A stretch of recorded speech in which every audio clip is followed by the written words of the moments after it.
Të lutem, kur të bën dikush magji, ku mund ta heqim?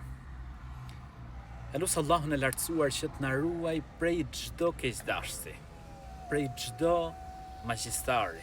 Magjistarët janë njerëz të këqij. Janë njerëz që nuk ua duan të mirën të tjerëve. Zoti na ruaj prej tyre. Allahu na ruaj prej çdo keqdashësi.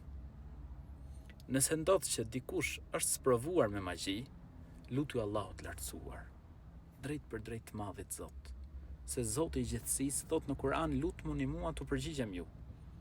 E Allahut lartësuar lutju se ai të përgjigjet. Lutju me sinqeritet, Zoti i gjithësisë e di gjendjen tënde. Po ashtu Allahu i lartësuar ka zbrit Kur'anin, i cili është shërim.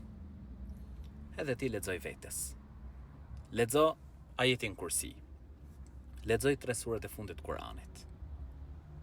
Dhe i fryn vetes. Të këshilloj mos shkosh ke asnjëri ashtë të quajtur hoxh. Pra ata që merren me dallavere. Lexoje vetja ajetin Kursi, 3 surat e fundit të Kur'anit, lexoje vetes, edhe fryj vetes. Lutë Allahun e lartësuar të ta largoj këtë breng, të ta largoj këtë magji. Dhe magjia është si puna e një gripi, pra që kalon. Vetëm mos e humb shpresën tek Zoti i gjithësisë, lutju Allahut lartësuar se Zoti i gjithësisë është ai që na ruan, na mbron dhe na shëron.